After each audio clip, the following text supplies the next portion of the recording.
So hey the guys, we are here with our new video. So आज की video में मैं explain करने वाला हूँ बैटल थ्रू द हेवेंस का एपिसोड नंबर 7 और 8। सो बिना किसी देरी के आज का जो कमाल का एपिसोड है ना भाई लोगों से स्टार्ट करते हैं। सो भाई लोग, एपिसोड की स्टार्टिंग में हमें मॉर्निंग का सीन दिखाया जाता है जहाँ पर जो बहुत सारे लोग थे ना वो जियाली अंकल के जो मार्केट है वहाँ पर भीड़ लगा के खड़े हुए थे। ये जो लोग हैं ना यहाँ पर जो खड़े, ये लोग काफ़ी ज़्यादा गुस्से में थे। इन लोगों का गुस्सा इसीलिए था क्योंकि जो हीलिंग पोशन जियाली अंकल बेच रहे थे ना उसका दाम था 200 गोल्ड कॉइन्स, जो कि काफ़ी ज़्यादा था। इसी बात के अगेंस्ट ये जो लोग हैं ना ये लोग प्रोटेस्ट कर रहे होते कि हमको थोड़े सस्ते में दो यार मेडिसिन, तुम लोग ऐसा नहीं कर सकते। तो जो जियाली अंकल के जो सैनिक लोग रहते हैं ना वो बाहर आते और वो जो मेडिसिन है ना उसका दाम और ज़्यादा बढ़ा देते। उसके जो न्यू दाम रहता है ना वो था 300 गोल्ड कॉइन्स। इतना ज़्यादा रेट देख के ये जो लोग हैं ना ये लोग और ज़्यादा फ्रस्ट्रेट हो जाते हैं और उनको काफ़ी ज़्यादा गुस्सा आ रहा होता है। तभी हम यहाँ पर एक आदमी को देखते हैं जिसकी जो हालत थी ना वो काफ़ी ज़्यादा ख़राब थी। उसके दोस्त लोग बोल रहे थे कि भाई तुम मेडिसिन का दाम कम कर दो, हमें मेडिसिन की काफ़ी ज़्यादा ज़रूरत है। लेकिन ये जो सैनिक रहता है ना ये काफ़ी रूड वे में उससे बोलता है कि अगर तुम्हें मेडिसिन खरीदनी है तो यही रेट में खरीदो, वरना हम तुम्हें मेडिसिन नहीं देने वाले और यहाँ से भाग जाओ, हमारा दिमाग ख़राब मत करो। तभी वहाँ पर एक अननोन सा आदमी आ जाता है और वो उसके हाथ में वही फाउंडेशन पाउडर था जो अपने जियोयान ने पिछले एपिसोड में बनाया था, तुम लोग को याद होगा लास्ट में। तो उसके हाथ में वही फाउंडेशन पाउडर होता है। वो फाउंडेशन मेडिसिन जो रहती है ना वो उस बंदे को पिलाते और भाई उसकी जो इंजरीज हो ना वो पूरी तरीके से हील हो जाती है। ये सब देख के ना सब लोग शॉक हो जाते कि इतनी ज़्यादा पावरफुल हीलिंग एबिलिटीज़ वाली पिल तुम्हें मिली तो मिली कहाँ से। तो वो उस बंदे से पूछ रहे होते। ये बंदा बताता है कि ये जो पिल है ना मैंने जियो मार्केट से खरीदे और इस पिल का प्राइस तुम्हें पता है कितने, बस 50 गोल्ड कॉइन्स। तुम लोग जाओ और जल्दी खरीद लो, ये पिल काफ़ी ज़्यादा सस्ती मिल रही हमको। सो ये बात सुन के जो बाकी सारे लोग रहते हैं ना वो जल्दी जाते जियो मार्केट की तरफ वो पिल खरीदने के लिए। अब ये सब देख के जो जियाली अंकल के सैनिक लोग थे ना वो आ जाते काफ़ी ज़्यादा टेंशन में कि हम जियाली को बताएंगे कैसे कि भाई हमारा मार्केट लॉस में जा रहा है। तो वो जैसे तैसे मतलब अपनी इन्फॉर्मेशन पहुंचा देते। फिर हमें जियाली अंकल का महल का सीन दिखाया जाता है जहाँ पर जियाली अंकल काफ़ी ज़्यादा टेंशन में बैठे होते हैं। तभी उनके पास लाव आता है और लाव अपनी इन्फॉर्मेशन देते हुए बताता है कि जो हमारा मार्केट है ना वो काफ़ी ज़्यादा लॉस में चल रहा है। हमारी जो न्यू मेडिसिन है यानी कि हीलिंग पोशन उसे कोई खरीद नहीं रहा है, बल्कि जो जियो परिवार है ना उसकी मेडिसिन लोग खरीद रहे हैं। अब ये सब सुन के जो अपने अंकल जी रहते हैं ना वो काफ़ी ज़्यादा टेंशन में आ जाते हैं। वो अपने बेटे से पूछते कि जियो फैमिली को इतना सारा रॉ मटेरियल कहाँ से मिला, हमें ये चीज़ पता लगानी होगी। लेकिन बेटा अभी के लिए तुम ऐसा करो कि जो हमारी मेडिसिन है ना उसका दाम कम कर दो तो हमारी मेडिसिन ज़्यादा बिकेगी। तभी यहाँ पर एक सैनिक आ जाता है जो अपने जियाली अंकल को बताता है कि जो ऑक्शन हाउस है ना उसने हमें रॉ मटेरियल्स देने से मना कर दिया और जो सारा रॉ मटेरियल है ना उन्होंने वो जियो फैमिली के नाम कर दिया, मतलब उनको दे दिया है। ये सब सुनकर जो जियाली अंकल है ना वो बहुत ज़्यादा गुस्से में आ जाते हैं और वो याफे का नाम लेके चिल्लाने लग जाते हैं। वो जो सैनिक रहता है ना वो आगे बोलते हुए कंटिन्यू करता है कि याफे ने मुझे बोला कि वो आज के बाद से कभी जियाली फैमिली को कुछ नहीं देंगी, ना वो रॉ मटेरियल प्रोवाइड कराएंगी ना ऑक्शन हाउस में एंट्री देंगी उनको। अब इतना बुरा बुरा सुन के जो जियाली अंकल है ना उनका गुस्सा कंट्रोल में नहीं था। वो बोलते वो साला शियोशी, उसकी वजह से हम इतनी बड़ी प्रॉब्लम में आ गए, अब याफे भी हमारे साथ कॉपरेट नहीं करना चाहती, मैं उस शियोशी की जान ले लूँगा। अब यहाँ से सीन शिफ्ट हो जाता है और हमें जियो फैमिली का पैलेस दिखाया जाता है जहाँ पर हमें एक न्यू लड़की दिखाई जाती है। ये जो दीदी है ना इनका नाम है जियो युन, जिनको हम बोलेंगे युन दीदी। ये जो युन दीदी है ना ये काफ़ी तेज़ी के साथ अपने घर की तरफ जा रही होती। जैसे ही अपने घर पहुंचती है ये देखती कुछ एल्डर इसके भाई यानी कि निंग भैया का इलाज कर रहे होते हैं। अब ये दोनों जो एल्डर रहते हैं ना ये अपनी युन दीदी को देख के काफ़ी ज़्यादा शॉक हो जाते हैं। तो ये युन दीदी से पूछते कि तुम यहाँ पर क्या कर रही हो। तभी युन बोलती है यहाँ पर मैं मेरे भाई को देखने आई हूँ, मुझे पता चला कि लास्ट फाइट के दौरान मेरे भाई को काफ़ी ज़्यादा इंजरीज हुई है तो मैं उसकी यहाँ पर इंजरीज देखने के लिए आई हूँ। ये जो दूसरा वाला एल्डर है ना ये बोलता है युन तुम चिंता मत करो, तुम्हारा जो भाई है ना वो जल्दी ठीक हो जाएगा। जियो फैमिली ने हमें मेडिसिन दे दी है जिसकी मदद से जो इसकी हड्डियाँ है ना वो ज़्यादा जल्दी ठीक हो रही है और ये जल्दी रिकवर हो जाएगा उसकी इंजरीज से।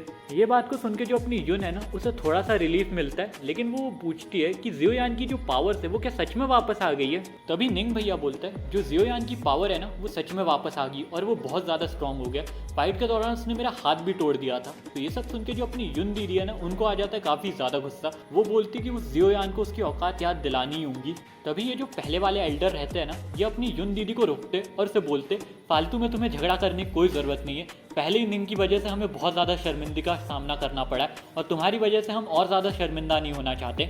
फिर यहाँ से सीन शिफ्ट हो जाता है और हमें वापस से जियाली अंकल दिखाए जाते हैं जो कि काफ़ी बुरी तरीके से गुस्सा कर रहे होते हैं शियोशी के ऊपर। वो बोलते मैंने तुमसे ज़्यादा बेकार आदमी अपनी ज़िंदगी में नहीं देखा, तुम्हारी वजह से याफे से जो हमारे संबंध थे ना वो ख़राब हो गए, तुम्हारी वजह से ऑक्शन हाउस से अब हमें रॉ मटेरियल्स नहीं मिलेगा। शियोशी बोलता है किंग, तुम इतनी ज़्यादा चिंता क्यों कर रहे हो?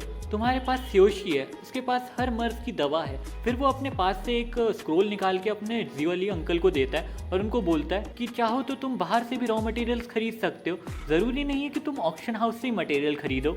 और अब आप मेरा आगे का प्लान सुनिए। मेरा आगे का प्लान ये है कि हम जो उनकी फाउंडेशन पिल है ना, उससे अच्छी पिल बनाएंगे। और ये पिल जो उनकी नॉर्मल पिल है ना, अभी फाउंडेशन पिल, उससे 100 गुना ज़्यादा पावरफुल होंगी। यानी कि मार्केट पे अब हमारा राज होगा। अब ये सारी चीज़ें पढ़ के जो अपने जियाली अंकल है ना, वो काफ़ी ज़्यादा खुश हो जाते। जियाली अंकल बोलते बहुत बढ़िया शियोशी, मुझे तुमसे यही उम्मीद थी। लेकिन जो अपना शियोशी है ना, वो अपनी बेकार हरकतों से बाज नहीं आता। वो जियाली अंकल को बोलता है कि अब मेरा एक नया प्लान आ चुका है, मैं तुम्हारी मदद तो कर दूंगा, लेकिन मेरी एक कंडीशन है। मेरी कंडीशन ये है कि अब मुझे याफे नहीं चाहिए, अब मुझे जियो जूनर चाहिए। तुम मुझे जूनर ला के दे दो, मैं तुम्हें पिल बना के दे दूंगा। अब ये सब सुन के जो अपने जियाली अंकल है ना, उन्हें आ जाता है काफ़ी ज़्यादा गुस्सा। वो बोलते तुम्हें पता भी है जूनर कौन है? वो मेरे बेटे की पत्नी बनने वाली है और तुम उसके ऊपर हाथ डालने की कोशिश कर रहे हो। मैं तुम्हें इस चीज़ की भारी सज़ा दे सकता हूँ शियोशी। इतने ही बोलने के साथ जो अपने जियाली अंकल है ना, वो शियोशी के ऊपर अटैक कर देते हो और उसको भाई बहुत बुरी तरीके से एक पंच मारते हैं। इसके बाद जो जियाली अंकल रहते हैं ना, वो अपने गुस्से के ऊपर जैसे तैसे कंट्रोल करते और वो अपने लाव के पास आते। लाव भैया को वो बोलते हैं कल हम जियो मार्केट की तरफ जाएंगे और उनका जितनी भी मेडिसिन है ना, वो सारी मेडिसिन हम चुरा लेंगे। लेकिन जो अपना लाव था ना, वो इस प्लान के काफ़ी ज़्यादा अगेंस्ट में था। वो बोलता अपने फादर को कि हमें ये सब नहीं करना चाहिए, इसके बदले हमें एल्केमिस्ट वर्सेस एल्केमिस्ट की फाइट करवानी चाहिए। हमें शियोशी की मदद ले लेनी चाहिए फादर। मुझे लगता है ये जो नई मेडिसिन है ना, ये हमारी किस्मत बदल सकती है। और रही बात जूनर की, तो मैं किसी और लड़की से शादी कर लूँगा, लेकिन मेरे लिए अभी जो मेरी फैमिली की रेपुटेशन है ना, वो ज़्यादा ज़रूरी है। लड़कियाँ तो आती रहेंगी, लेकिन जो फैमिली की रेपुटेशन है ना, अगर वो एक बार चली गई तो हम बहुत ज़्यादा दुविधा में पड़ जाएंगे। अब इसके बाद हमें हमारी युन दीदी और निंग भैया दिखाए जाते हैं, जो कि अपने मार्केट की सैर कर रहे होते, अपने फैमिली मार्केट। यहाँ पर जो अपनी युन दीदी है ना, वो अभी भी काफ़ी ज़्यादा गुस्से में होती है। वो बोलती है जियोयान अगर मुझे मिल गया ना, तो मैं उसका बहुत गंदा कुत्ता बनाऊंगी। वो बहुत ज़्यादा बेकार लड़का है, उसने मेरे भाई को हर्ट किया है, इस बात का तो बदला मैं उससे लेके रहूंगी। तभी जो निंग रहता है ना, वो युन को बोलता है कि हमारा जियोयान से दूर रहना ही अभी सही रहेगा। जियोयान के पास एक स्पेशल मास्टर है जो उसकी हेल्प कर रहा है। और दूसरी चीज़ ये, उसने फैमिली की अभी काफ़ी ज़्यादा हेल्प करी है, तो उसकी जो इमेज है ना लोगों के सामने, वो अच्छी बन चुकी है। अगर हम उसके अगेंस्ट जाते तो ये चीज़ हम पे ही बैकफायर होंगी। ये लोग ऐसी बातचीत करते हुए जा रहे होते, तभी यहाँ पर अपने जियाली अंकल है ना, उनके सैनिक आ जाते और यहाँ पर अपना लाव भैया शिशुई के साथ आ गया होता है। अब ये जो सैनिक लोग हैं ना, ये अपने युन दीदी और निंग भैया को चारों तरफ से घेर लेते। निंग अकेले फाइट नहीं कर सकता था क्योंकि भाई का एक हाथ टूटा था, तो जो युन रहती है ना, वो अपनी वाइफ की मदद से उनके साथ फाइट करने लग जाती है। युन थोड़े समय तक के लिए सैनिक लोगों को संभाल लेती है, लेकिन सैनिक बहुत सारे थे और इतने सारे सैनिकों का युन अकेले सामना नहीं कर सकती थी। युन दीदी को लड़ता हुआ देख जो अपना शियोशी है ना, उसकी जबान लड़खड़ा जाती है। भाई बोलता है एक और लड़की, क्या सुंदर लड़की है ये, इसे तो मेरे साथ होना चाहिए। शियोशी की जो गंदी नजर थी ना, अब वो युन के ऊपर भी आ गई थी। दूसरी तरफ हमें जियोयान दिखाया जाता है उसके फैमिली के सैनिकों के साथ। अपने भाई को जैसी इंफॉर्मेशन मिलती है ना कि जो जियाली फैमिली है उसके लोगों ने हम पे अटैक कर दिया, तो भाई वो उन सैनिकों को लेता है और उस जगह निकल जाता है उन लोगों की मदद करने के लिए, यानी कि अपने भाई और अपनी बहन की मदद करने के लिए। दूसरी तरफ जो अपना लाव भैया रहता है ना, वो सडनली यू के ऊपर अटैक कर देता है, लेकिन भाई वहीं पर जियोयान आ जाता है और उस अटैक से ब्लॉक करके अपनी युन दीदी को बचा लेता है। लेकिन बचाने के चक्कर में जो जियोयान है ना, उसका हाथ थोड़ा पीछे गलत जगह पे लग जाता है, जिसको देख के जो युन दीदी है ना, वो काफ़ी ज़्यादा गुस्सा हो जाती है अपने जियोयान पर। जियोयान उसे बोलता है दीदी प्लीज़ मुझे माफ़ कर दो, गलती से हो गया। युन दीदी बोलती है तुम बेशरम के बेशरम ही रहोगे जियोयान। तभी जो अपना निंग भैया है ना, वो बोलता है तुम दोनों कुत्ता बिल्ली की तरह लड़ना बंद करो, पहले हमें ये जियाली के सैनिक है ना, इनको निपटाना होगा। दूसरी तरफ जो अपना लाव रहता है ना, वो जियोयान की तरफ देखता है और उसे बोलता है मैं तुम्हें ही ढूंढ रहा था जियोयान, बहुत टाइम हो गया, तुमसे फाइट नहीं करी है मैंने, आज मैं तुम्हारी पावर को टेस्ट करने वाला हूँ, और अगर इस टेस्टिंग के बहाने अगर तुम मर जाओ तो प्लीज़ मुझे दोषी मत ठहराना, क्योंकि यहाँ पर मैं तुम्हें मारने ही आया हूँ। अब ये सब सुन के जो अपना जियोयान है ना, वो काफ़ी ज़्यादा सीरियस हो जाता है। वो अपनी वैक्यूम पाम टेक्निक एक्टिवेट कर लेता है और उसके आसपास के जो टेबल है ना, उसको उठा लेता है और अपनी फ्लेम पाम टेक्निक की मदद से उन सारे टेबल्स को जला देता है और वो जले हुए टेबलों के साथ वो लाव के ऊपर अटैक कर देता है। लेकिन जो अपना लाव रहता है ना, वो अपनी टॉर्नेडो फ्रीज टेक्निक का यूज़ करता है और टॉर्नेडो के अंदर वो टेबलों को फंसा देता है। लेकिन जब अपना लाव टेबल रोकने में लगा होता है ना, तब जियोयान उसके ऊपर एक और मैसिव अटैक करता है, जिसकी वजह से जो लाव है ना, उसका थोड़ा सा ब्लड निकल जाता है, जिसको देख के जो निंग और युन है ना, वो दोनों बहुत ज़्यादा शॉक हो जाते हैं। अब यहाँ से थोड़े दूर में जो अपने जियाली अंकल है ना, वो भी अपने एक सैनिक के साथ यहाँ पर फाइट देख रहे होते हैं। ये जो एक सैनिक है ना, ये जियाली फैमिली का एक बहुत बड़ा मतलब एल्डर है। और रही बात इसका नाम है जिया लीनू। इनको हम प्यार से बोलेंगे लीनू भैया। अपने जो लीनू भैया है ना, वो बोलते हैं जियाली को कि क्या तुम्हारा बेटा ठीक है, तुम्हारे बेटे के मुंह से खून आ गया। जियाली बोलता है ये सब तो छोटी मोटी खरोच है, मेरा बेटा बहुत ज़्यादा ताकतवर है, अभी तो वो शुरू नहीं हुआ है, जब वो फाइट करना सीरियसली चालू करेगा ना, वो जियोयान का कुत्ता बना देगा। अब यहाँ से सीन शिफ्ट हो जाता है और एक सैनिक आता है जूनर के पास, जो उसे इन्फॉर्मेशन देते हुए बताता है कि जो जियाली फैमिली है ना, उनके सैनिकों ने हमारे मार्केट के ऊपर अटैक कर दिया। तो ये न्यूज़ मिलके जो अपनी जूनर रहती है ना, वो सीधे वहाँ निकल जाती है, क्योंकि उसे पता होता है कि जियोयान भी वहीं पर होगा, वो अपने सैनिकों के साथ लड़ रहा होगा, तो उसे उसकी हेल्प करनी थी। सो अपनी जूनर वहाँ की ओर निकल जाती है। अब यहाँ से सीन शिफ्ट होके वापस से जियोयान और लाओ की फाइट के ऊपर आ जाता है, जहाँ पर जो अपना जियोयान था ना, वो फाइट बैक करने की काफ़ी ज़्यादा कोशिश कर रहा था, लेकिन जो लाओ था ना, वो अब काफ़ी हद तक सीरियस हो गया था इस फाइट में, और वो जियोयान के अटैक को बहुत बेहतरीन तरीके से ब्लॉक कर रहा था और उसके ऊपर उल्टा अटैक्स भी कर रहा था। अब लाओ जियोयान की तरफ देखता है और उसे बोलता है, मैंने तुम्हारे बारे में काफ़ी कुछ सोचा था कि तुम कितने ज़्यादा पावरफुल हुए होंगे, लेकिन तुमने मुझे निराश किया जियोयान। मैंने तुमसे फालतू की बहुत सारी उम्मीदें लगा ली थी, लेकिन क्या करूँ, आज तुम्हें मरना ही होगा, चलो मैं तुम्हें मार ही डालता हूँ। इतना बोलने के साथ जो अपना लाओ भैया रहता है ना, वो अपनी पूरी पावर एक्टिवेट कर लेता है और अपनी फुल पावर के साथ अटैक करने वाला होता है जियोयान के ऊपर। जियोयान जख्मी हालत में ज़मीन पे पड़ा हुआ होता है, तभी उसके सामने अपनी युन दीदी और अपना निंग भैया आ जाता है उसको प्रोटेक्ट करने के लिए, लेकिन जो अपना लाओ रहता है ना, वो उन दोनों को अटैक अलग कर देता है, उनके सामने से अटैक नहीं करता, अलग कर देता है। अब होता ये कि जो अपना लाओ रहता है ना, वो सडनली जियोयान के ऊपर अपनी फुल पावर के साथ अटैक कर देता है, और भाई जियोयान उस अटैक को ब्लॉक करने की कोशिश करता है, लेकिन वो अटैक बहुत ज़्यादा पावरफुल था। थोड़े समय के लिए तो अपना जियोयान होल्ड कर लेता उस अटैक को, लेकिन धीरे धीरे करके जो उसकी स्ट्रेंथ है ना, वो कम होने लग जाती है। भाई अपना एक घुटने पे आ जाता है, वो अपने मास्टर से हेल्प मांगता है कि मेरी मदद करिए, तो जो याओ लाओ रहते हैं ना, उसकी हेल्प करने के लिए रेडी हो जाते हैं। वो अपनी पावर का यूज़ करते हैं और जियोयान की हेल्प करने लग जाते हैं। इसकी वजह से जो अपना लाओ रहता है ना, उसके ऊपर सामने से कुछ ज़्यादा ही फोर्स आ जाता है और लाओ बहुत ज़्यादा दूर जाके गिरता है। दूसरी तरफ जो अपना जियोयान रहता है ना, वो काफ़ी ज़्यादा थक गया था, वो अपने एक घुटने पे आ जाता है और भाई मतलब हाँफने लग जाता है। उसकी बॉडी से वाइट कलर की फ्लेम निकलने लग जाती है एनर्जी के फॉर्म में। तभी वहाँ पर जूनर आ जाती है और जियोयान को संभालने लगती है। जैसे ही वो वाइट फ्लेम्स को देखती है ना, उसे समझ में आ जाता है कि ये वही सीक्रेट मास्टर की पावर है जो उसी की हेल्प कर रहा है। दूसरी तरफ अपने लाओ की भी हालत काफ़ी ज़्यादा ख़राब हो गई थी, और उसकी ऐसी हालत को देख के जो अपने जियाली अंकल है ना, उन्हें काफ़ी ज़्यादा गुस्सा आता है। उनकी जो पावर है ना, वो आउट ऑफ कंट्रोल हो जाती है उनके गुस्से के कारण, और वो पूरा मार्केट डिस्ट्रॉय करने लग जाते हैं। इतनी हाई अमाउंट ऑफ डूक्यू पावर को देख के जो अपनी जूनर रहती है ना, वो अपने सामने एक शील्ड बना लेती है, जिसकी मदद से वो खुद को भी प्रोटेक्ट कर सके और जियोयान को प्रोटेक्ट कर सके। लेकिन जो अपनी जियाली अंकल की पावर रहती है ना, वो काफ़ी ज़्यादा होती है। उस टाइम पे जो जूनर रहती है ना, वो उनकी पावर का सामना नहीं कर पाती है, जिसकी वजह से जो उसका शील्ड बैरियर है ना, वो भी टूट जाता है और उल्टा जूनर इंजर्ड पड़ जाती है उस अटैक की वजह से। तभी सही टाइम पर वहाँ पर अपने जान जियो अंकल आ जाते हैं, जो कि अपनी लाइन फ्यूरो टेक्निक के साथ उसके अटैक को डिफ्लेक्ट कर देते हैं। अब जियाली अंकल सीधे बढ़ते जान जियो के ऊपर अटैक करने के लिए, लेकिन तभी उनके बीच में आ जाता है जान लियो। वो उनके अटैक को ब्लॉक कर देता है और एक ढाल बन के खड़ा हो जाता है जियाली अंकल के सामने। उसको देख के जो अपने जान जियो है ना, वो काफ़ी ज़्यादा शॉक हो जाते कि ये बंदा यहाँ पर क्या कर रहा है। इसके बाद जो अपना जियालीनू है ना, वो जान जियो की तरफ देखता है, फिर वो जियाली की तरफ देखता है और जियाली को बोलता है, अगर तुम चाहो तो मैं इन तीनों को यहीं पे निपटा सकता हूँ, तुम बस ऑर्डर तो दो सर। जियाली अंकल उसको रिप्लाई में बोलते हैं, अभी इन सब की ज़रूरत नहीं है, अभी मेरे बेटे की हालत काफ़ी ज़्यादा ख़राब है, अभी यहाँ से हमें जाना ही होगा, पहले इसका ट्रीटमेंट होगा, फिर हम कुछ आगे सोचेंगे। तभी जो जान जियो रहते हैं ना, वो बोलते हैं कि मैं तुम लोगों को यहाँ से जाने नहीं दूंगा, और वो अपने एल्डर्स को ऑर्डर देते इन लोगों की तरफ अटैक करने का। अब ये सारे जो एल्डर्स हैं ना, वो उसके ऊपर अटैक करने के लिए जा ही रहे होते, लेकिन जो अपना जियालीनू रहता है ना, वो अपनी टेक्निक का यूज़ करता है, जिसकी मदद से जो उनके ऊपर है ना, एक बहुत बड़ी शॉक वेव गिर जाती है, जिसकी वजह से जो अपने जियाली अंकल है ना, उन्हें उनके बेटे और जूनर को प्रोटेक्ट करना पड़ता है, और इतना ही टाइम मिल जाता है अपने जियाली अंकल और जियालीनू को कि वो लाओ को लेके यहाँ से निकल सके। दूसरी तरफ जो अपने जान जियो रहते हैं ना, वो अपने बेटे की हालत देखते, वो जियोयान से पूछते कि बेटा तुम ठीक हो ना, तुम्हें ज़्यादा चोट तो नहीं आई। जियोयान उसे बोलता है, फादर मैं ठीक हूँ, मैं बस थोड़ा सा थक गया हूँ इस फाइट की वजह से, बाकी मुझे चोट वोट नहीं आई है, मैं ठीक हूँ यहाँ पर। तभी वहाँ पर एक एल्डर आता है और इन लोगों को इन्फॉर्म करता है कि जो जियालिनू है ना वो वापस हम पे अटैक करने की योजना बनाएगा। वो इतने से शांत नहीं बैठने वाले।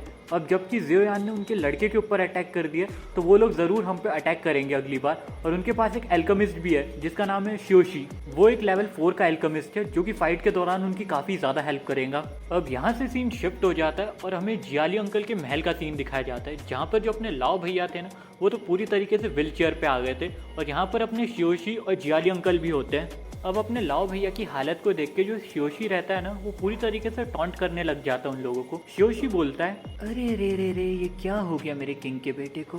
मुझे लगा था आपके पास ज़्यादा अच्छा प्लान होगा, लेकिन आपका प्लान तो आपके ऊपर ही बैकफायर हो गया। और आपके बेटे को देख के लग रहा है मुझे कि उसको भी एक पिल की ज़रूरत होगी। मेरी डील अभी भी आपके लिए खुली है। अगर आप मुझे जूनर ला के दे दे तो अभी भी मैं आपकी हेल्प करने के लिए तैयार हूँ। मैं आपको नई नई प्रकार की मेडिसिन बना के दूंगा। ये सब सुन के जो अपने जियाली अंकल है ना वो काफ़ी ज़्यादा कंफ्यूज और टेंशन में लग रहे थे। वो ये सोच रहे थे अपने मन के अंदर, क्या मुझे मेरी बहू को इस आदमी को बेचना होगा। तभी जो लाओ रहता है ना वो बोलता है, पिताजी जैसा कि आपको पता ही चल गया होगा अब जियोयान बहुत ज़्यादा पावरफुल हो गया है और वो धीरे धीरे करके अपना पावर अब बहुत जल्दी जल्दी कर रहा है। उसको हराने के लिए हमें कुछ ना कुछ तो करना होगा और हमारी मदद शियोशी के अलावा अभी कोई नहीं कर सकता। मुझे लगता है मुझे मेरे परिवार के लिए सेक्रीफाइस करना होगा। आप इसे जूनर प्लीज़ ला दीजिए, क्योंकि अब ये मेरी और सिर्फ जियोयान की फ़ाइट नहीं है, ये हमारी पूरी फैमिली की फ़ाइट है और इस पर हमारी फैमिली की पूरी रेपुटेशन लगी है। तो आप इसको प्लीज़ जूनर ला के दे दीजिए और ये हमारी पिल बनाने में मदद करेगा। अब यहाँ से सीन शिफ्ट हो जाता है और वापस से हमें हमारे जियोयान को दिखाया जाता है जो कि अपने मास्टर याओलाओ के साथ बात कर रहा था। याओलाओ उसे एक्सप्लेन करते हैं ये शियोशी के बारे में कि किस टाइप का एल्केमिस्ट है। शियोशी एक लेवल 4 का एल्केमिस्ट है जो कि नशीले टाइप के ड्रग्स बनाने में माहिर है। मुझे तो ऐसे एल्केमिस्ट बिल्कुल पसंद नहीं आते जो खुद के फ़ायदे के लिए जीते हैं। तो तुम समझ ही गए होंगे जियोयान, अगर हमें जीतना है तो पहले शियोशी को निपटाना होगा। तो चलो पहले इसका गेम 25 करते हैं। तो इतना बोलने के साथ जो अपना जियोयान रहता है ना वो भी फुल तरीके से रेडी हो जाता है। उसने ऑलरेडी वो गेटअप पहना था जिसकी वजह से जो उसकी पर्सनैलिटी है ना वो हाइड रहती है और वो चले जाता है शियोशी को निपटाने के लिए। इसके बाद हमें शियोशी के कमरे का सीन दिखाया जाता है जहाँ पर ऑलरेडी अपनी जूनर थी और जूनर अपनी डूक्यू पावर की मदद से जो शियोशी रहती है ना उसको वहीं पर निपटा देती है। दूर से ये सारी चीज़ें अपना जियोयान भी देख रहा होता है। उसे सिर्फ इतना समझ में आ रहा होता है कि कमरे के अंदर से बहुत तेज़ रोशनी आ रही है, तो वो कमरे की छत के ऊपर चढ़े आता है और छत तोड़ के देखने लग जाता है कि हो क्या रहा है अंदर। और वो जैसे ही अंदर जाता है उसे दिखता है कि शियोशी ऑलरेडी मर चुका है। इसके बाद जो अपनी जूनर रहती है ना वो वहाँ से जाने लग जाती है, लेकिन जो जूनर रहती है ना वो काफ़ी ज़्यादा थक गई थी क्योंकि उसने हाई अमाउंट ऑफ डूक्यू का यूज़ कर लिया था। छत के ऊपर से जियोयान भी उसे देख रहा होता है। तभी जो मास्टर याओलाओ रहते हैं ना वो उसे बताते हैं कि शियोशी को मारने के लिए जो जूनर है ना उसने एक सीक्रेट टेक्निक का यूज़ किया था। ये जो सीक्रेट टेक्निक है ना ये one of the most dangerous techniques में से एक है, इसलिए लाजमी है जो जूनर है ना उसकी हालत अभी काफ़ी ज़्यादा ख़राब है, मतलब वो काफ़ी ज़्यादा थक गई है टेक्निक यूज़ करने के बाद। जूनर को इतना ज़्यादा कमजोरी से चलता हुआ देख जो अपने जियोयान रहता है ना वो उसकी हेल्प करने के लिए जा रहा होता है, लेकिन जो उसके मास्टर याओलाओ रहते हैं ना उसे मना कर देते। उसे बोलते कि जूनर एक स्ट्रॉन्ग लड़की है जो खुद के ऊपर डिपेंडेंट रहना चाहती है, तुम उसकी अभी जाके हेल्प मत करो और तुम्हें उसकी चिंता करने की ज़्यादा ज़रूरत नहीं है क्योंकि मैं तुम्हारे लिए एक रिकवरी पिल बना के दूंगा जो तुम उसको ले जाके दे देना, जिसकी मदद से उसकी जो रिकवरी है ना वो जल्दी हो जाएंगी। अब यहाँ से भी सीन शिफ्ट हो जाता है और हमें जियाली अंकल को दिखाया जाता है जहाँ पर हमारे अंकल को पता चल गया था कि जो शियोशी है ना वो निपट चुका है। तभी जियालिनू बोलता है, मुझे लगता है कि जो जियो फैमिली है ना उनको पता चल चुका है हमारे प्लान के बारे में, इसीलिए उनने शियोशी को पहले निपटाया क्योंकि वो एल्केमिस्ट था और वो सबसे ज़्यादा हमारी हेल्प कर सकता था। जियाली अंकल बोलते, हमें पिल तो बनानी ही होंगी। तभी जो लाव रहता है ना वो बोलता है कि मैं शियोशी के मास्टर को एक लेटर लिखूंगा और उन्हें बताऊंगा कि जो जियो फैमिली है ना उन्होंने आपके स्टूडेंट की जान ले ली है, जिसकी मदद से जो उसके मास्टर है ना वो हमारी हेल्प करने के लिए रेडी हो जाएंगे और वो हमको ये पिल बना के देंगे। और अगर एक बार वो हमारी हेल्प करने के लिए रेडी हो गए ना तो वो शियोशी से भी ज़्यादा पावरफुल है और अगर उनका साथ हमें मिल गया तो हम जियो फैमिली को जड़ से उखाड़ के फेंक देंगे। तभी जो जियाली रहते हैं ना वो बोलते कि अभी जो हमारा प्राइमरी फोकस होना चाहिए ना वो होना चाहिए मटेरियल खरीदना, हमें रॉ मटेरियल खरीदना होगा। और रही बात पैसों की तो तुम लोन पे खरीद लो उन रॉ मटेरियल्स को, हम पैसे बाद में चुका देंगे। अब हमें नेक्स्ट मॉर्निंग का सीन दिखाया जाता है जहाँ पर जो अपना जियोयान रहता है ना वो याफे से मिलने ऑक्शन हाउस जा रहा होता है। वो याफे से मिलता और याफे को बताता है कि जो जियाली फैमिली है ना वो एक बहुत पावरफुल पिल बना रही है जिसकी मदद से ना वो हमारा जो मार्केट है उसे डिस्ट्रॉय कर सकती है। सो क्या आप मेरी हेल्प कर सकती हो वो बताने में कि वो रॉ मटेरियल कहाँ से खरीदने वाले हैं और मैं उनको रोक सकूँ।